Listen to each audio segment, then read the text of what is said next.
कोंडी फुटलेली आहे का? आपल्या सगळ्यांना माहिती आहे की आज 5:30 वाजता देशाचे पंतप्रधान नरेंद्र मोदी साहेबांच्या उपस्थितीमध्ये मुख्यमंत्री आणि दोन्ही उपमुख्यमंत्र्यांचा शपथविधी आहे. आम्ही शिवसेनेच्या वतीनं सगळ्याच आमदारांनी, माजी मंत्र्यांनी माननीय एकनाथ शिंदे साहेबांना कळकळीची विनंती केलेली होती की कुठच्याही परिस्थितीमध्ये सरकारमध्ये त्यांनी उपमुख्यमंत्री बनलं पाहिजे.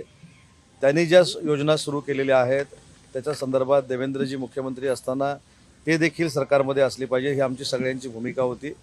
आणि मला सांगताना आनंद होतोय की शिवसेनेचे आमचे सगळे आमदार, शिवसैनिक, महायुतीचे सगळे आमचे आमदार आणि माननीय देवेंद्रजींनी स्वतः देखील एकनाथ शिंदे साहेबांना विनंती केलेली होती. आणि या सगळ्यांच्या विनंतीला, इच्छेला मान देऊन माननीय एकनाथ शिंदे साहेबांनी हे उपमुख्यमंत्रीपद घ्यायचं मान्य केलं. त्यानंतर आम्ही सगळे माननीय देवेंद्रजींना भेटण्यासाठी सागर बंगल्यावर आलेलो होतो. त्यांच्याकडनं माननीय एकनाथ शिंदे साहेबांच्या उपमुख्यमंत्रीपदाच्या शिफारसीचे जे पत्र आहे ते आमच्याकडे देण्यात आलं. आणि ते आता आम्ही राजभवनावर येऊन राजभवनाचे जे प्रधान सचिव आहेत प्रवीण दराडे त्यांच्याकडे सुपूर्द केलेला आहे. आणि आमच्या सगळ्यांच्या विनंतीला मान देऊन आम्ही जी इच्छा व्यक्त केली होती त्या इच्छेला मान देऊन माननीय एकनाथ शिंदे साहेब 5:30 वाजता राज्याच्या उपमुख्यमंत्रीपदाची शपथ घेतील हे आता निश्चित झालेलं आहे. इतर मंत्री काही शपथ घेणार आहेत का? तीनच लोक कोंडी कशामुळे निर्माण झाली होती? काय कारण होतं? कोंडी अजिबात नव्हती.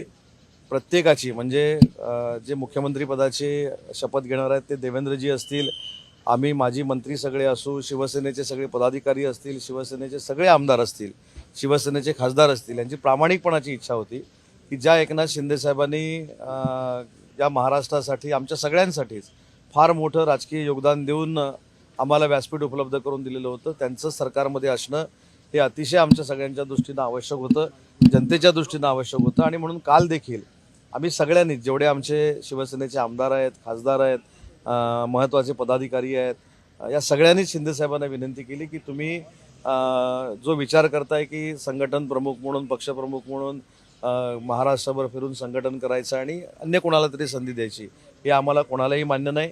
तुम्ही तर पक्षप्रमुख आहातच, तुमच्यासोबत आम्ही सगळे आहोत, परंतु ते उपमुख्यमंत्री बनले पाहिजेत ही शिवसैनिकाच्या, प्रत्येक सर्वसामान्य शिवसैनिकाची इच्छा होती. आणि ती आज माननीय एकनाथ शिंदे साहेबांनी पूर्ण केली. त्याबद्दल आम्ही सगळे त्यांचे मनपूर्वक आभारी आहोत. खात्यांची मागणी शिवसेनेकडे करण्यात येत होती, ती मागणी पूर्ण झाली आहे का? महत्त्वाच्या खात्यांची मागणी जी ती करण्यात आली होती. तर याबद्दल मला असं वाटतं की ह्या सगळ्या आपल्यापर्यंतच्या बातम्या पोचत आहेत, त्याच्यामध्ये काही तथ्य आहे असं मला वाटत नाहीत. माननीय एकनाथ शिंदे साहेब देवेंद्रजींशी देखील स्पष्ट पद्धतीनं बोलू शकतात, माननीय मोदी साहेबांशी देखील बोलू शकतात, अमित शहा साहेबांशी देखील बोलू शकतात. ज्या व्यक्तीनं सलग 2दा पत्रकार परिषद घेऊन माननीय नरेंद्र मोदी साहेब, अमित शहा साहेब जो निर्णय मुख्यमंत्रीपदाचा घेतील त्याला पूर्ण शिवसेना समर्थन करेल ही घोषणा केलेली होती, त्याची अंमलबजावणी ते करतायत. त्याच्यामुळं खाते वाटपाचा विषय असेल किंवा मंत्रिपदाचा विषय असेल, हे तिन्ही नेते मंडळी एकत्र बसून नक्की चांगल्या पद्धतीनं सोडवतील.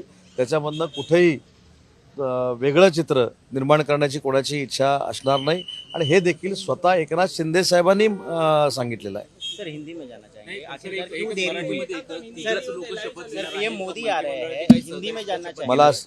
मला असं वाटतं की माननीय देवेंद्रजी मुख्यमंत्री पदाची शपथ घेतील, माननीय एकनाथ शिंदे साहेब आणि अजितदादा उपमुख्यमंत्री पदाची शपथ घेतील. राष्ट्रीय मंत्रिपदाची अंदाजे सर आज जी बैठक झाली सर, क्या आपने प्रोसीजर की एकनाथ शिंदे शपथ लेंगे, देरी क्यों? आप सबको पता है कि कल शिवसेना के सब एमएलए, सब एक्स मंत्री, हमारे सब कार्यकर्ता, सब पदाधिकारी, महिला आघाड़ी के सब पदाधिकारी, हमने एक विनती की थी एकनाथ शिंदे साहब को कि आपने उपमुख्यमंत्री होना चाहिए, शपथ लेनी चाहिए, ये हमने विनती की थी. और हमको विश्वास था कि वो स्वीकार करेंगे.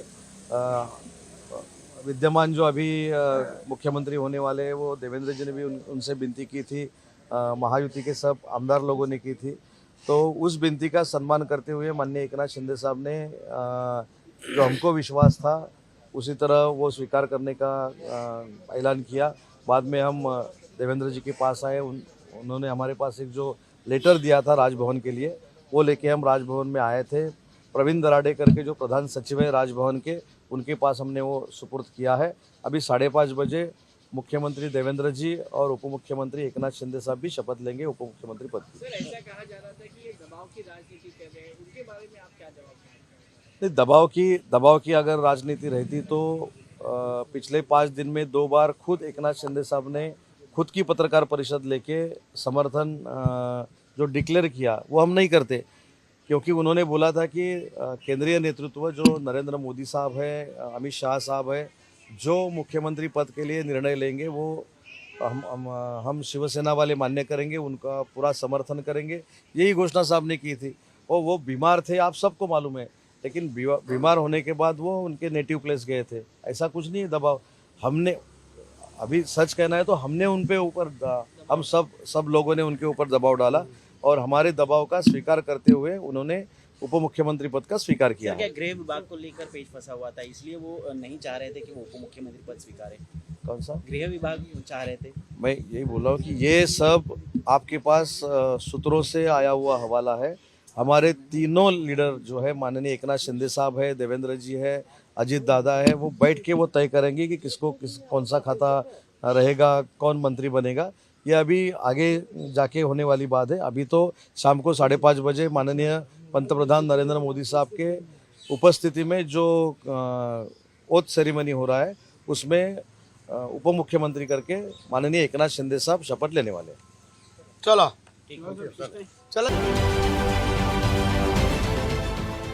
देश विदेशातील प्रत्येक घडामोडींचे लाईव्ह अपडेट मिळवण्यासाठी आता साम टीव्हीच्या सर्व सोशल मीडिया प्लॅटफॉर्मला लाईक, फॉलो आणि सबस्क्राईब करा।